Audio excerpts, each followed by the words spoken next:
Fala galera, tudo bem com vocês? Espero que sim. Quem aqui nunca ouviu a proeza sobre Getúlio Vargas ser um herói? Ou Getúlio Vargas ser um fascista? Essa última ganhou corpo ainda mais nos últimos dias nas redes sociais a partir de um vídeo de um youtuber classificando Getúlio Vargas como um fascista. Eu, como professor de história, então, vim aqui para debater esse tema e escolhi, para ser a base da nossa discussão, pelo menos 3 grandes autores da historiografia brasileira. São eles Boris Fausto, Heloísa Sterling e Lilian Schwartz. Essas duas últimas com o livro Brasil, uma biografia, e o Boris Fausto com História do Brasil. Sem contar que mais referências bibliográficas vocês podem acessar na descrição do vídeo.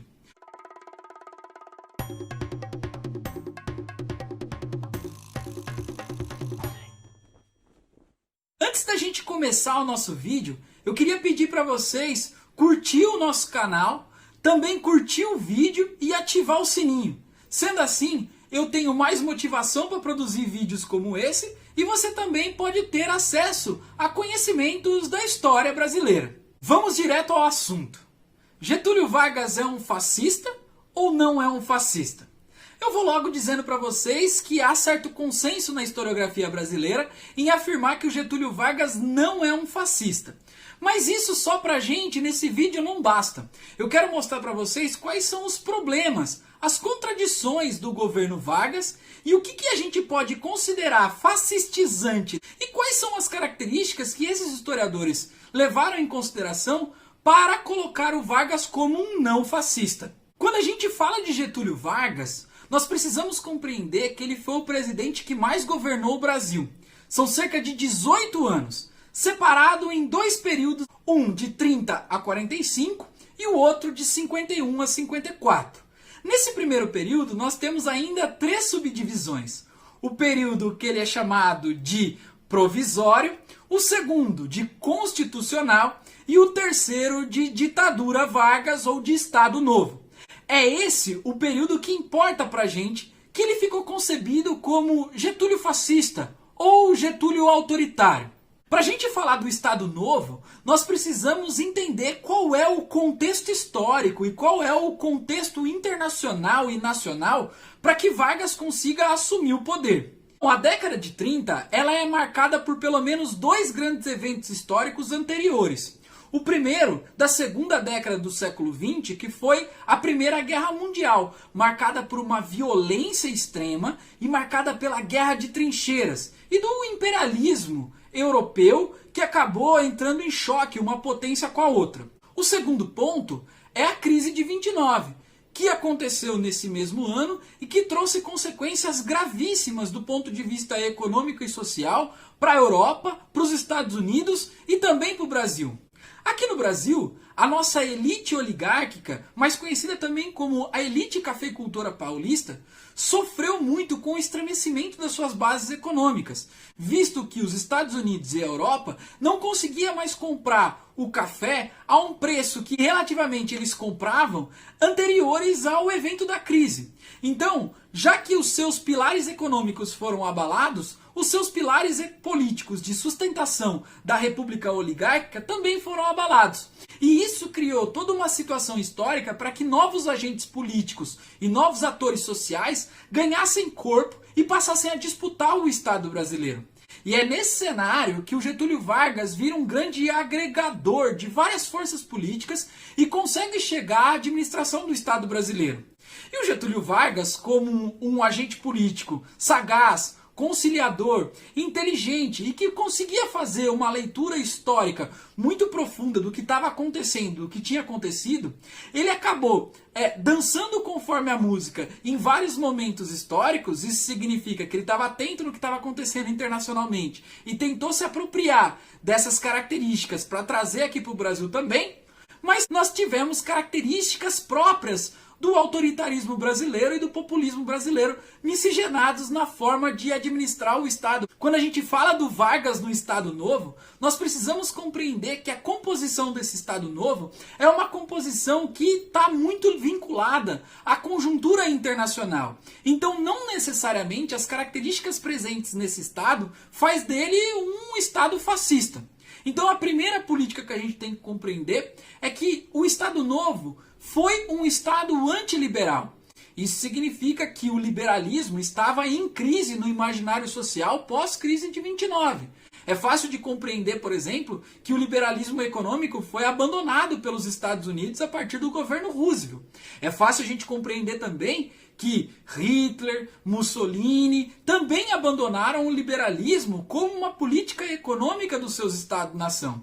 Além do mais, nós tínhamos também uma antitese do capitalismo liberal se desenvolvendo na Europa, que era a Rússia e a constituição da União Soviética, que buscava inclusive a superação do capitalismo com o desenvolvimento de um Estado socialista. Então, nessa época, nós estamos recheados e marcados por uma decadência do capitalismo liberal. E o Estado Novo passa a ser também um Estado antiliberal. Uma segunda característica importante também, que faz parte do movimento histórico, é a política antiparlamentar.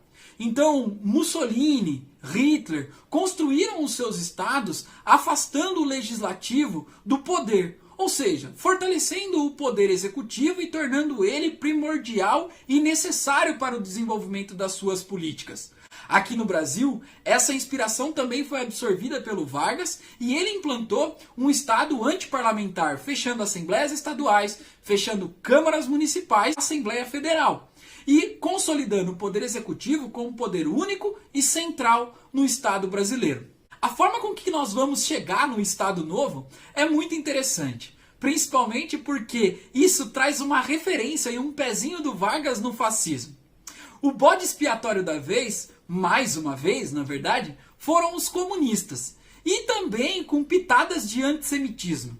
Ficou concebido na história brasileira a construção de um factoide, ou seja, um fato criado para estimular um gatilho de fechamento de regime. Esse factoide ficou chamado como Plano Cohen, que foi depois desmantelado pela historiografia, por jornalistas e tal, e ficou percebido ali que esse Plano Cohen era um plano farsesco, criado por um capitão do exército chamado Olímpio Mourão Filho, que era integrante da Ação Integralista Brasileira. Um ponto importante também da caracterização do Estado Novo é aquilo que deu legitimidade para ele, que era a Constituição de 37, também conhecida como Constituição Polaca.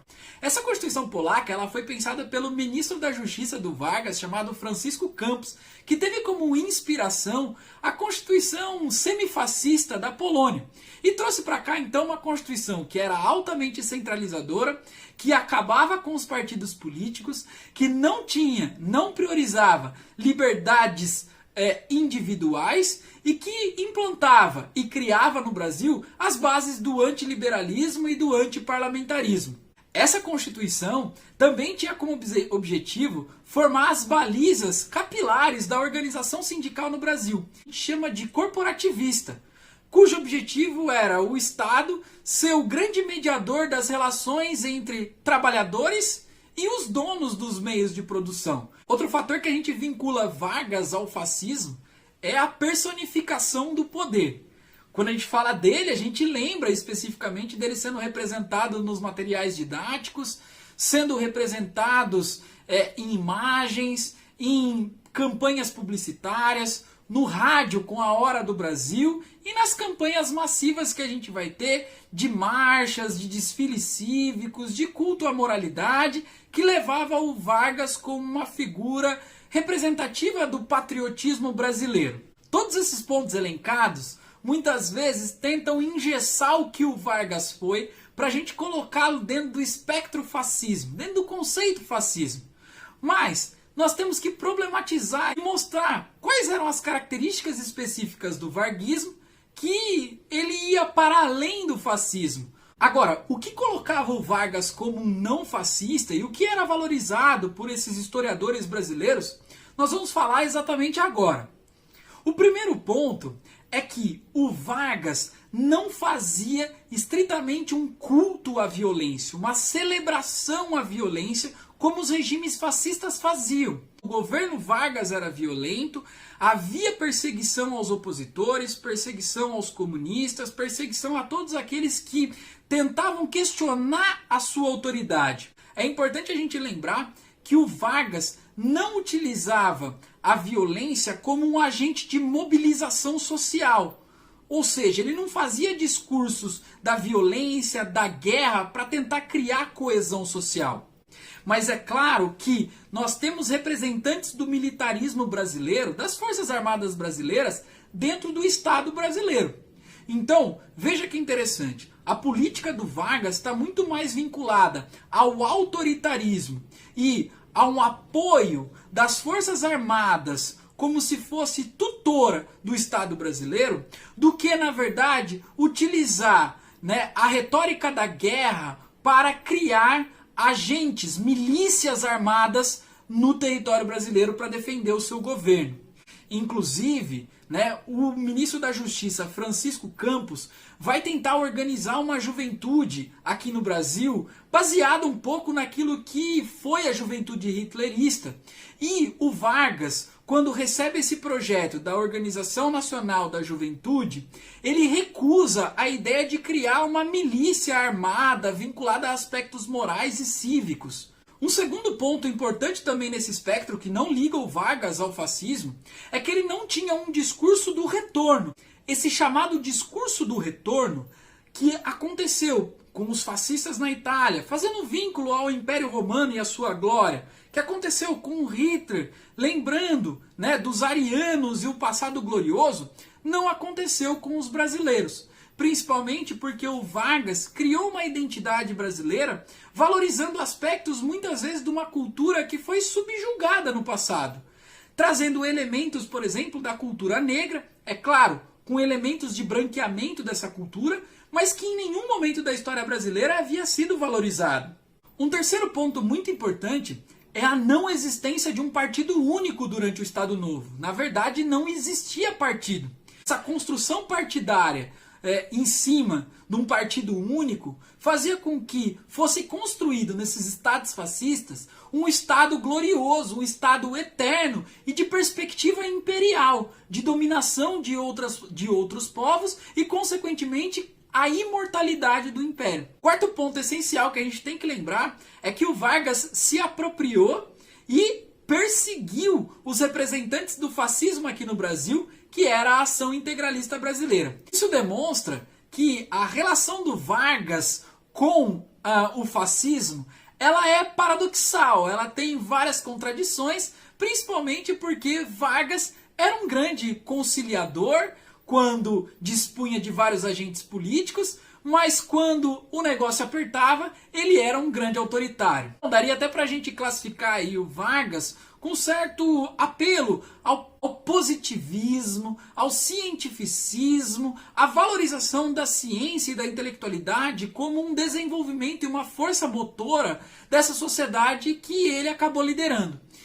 Fato que a gente vai questionar bastante daquilo que ficou concebido como o fascismo italiano, que pregava, inclusive, que era a antitese da Revolução Francesa. A partir de todos esses fatores que foram expostos para vocês, dá para a gente colocar o Vargas como um governo que teve pitadas de fascismo, mas que não, na sua essência, pode ser caracterizado como. O que mais vale para nós é que esse autoritarismo do Vargas foi muito prejudicial para a população brasileira e trouxe consequências gravíssimas também para a construção da nossa política. Essa política populista, misturada com tutoria do povo brasileiro, vai criar no imaginário das pessoas práticas políticas que ainda estão presentes. Se você gostou desse vídeo, acha que ele pode complementar a formação de alguém e que ele venha colaborar para o debate, então curta esse vídeo, se inscreva no canal e também ative o sininho e compartilhe com seus amigos. Um abraço, valeu!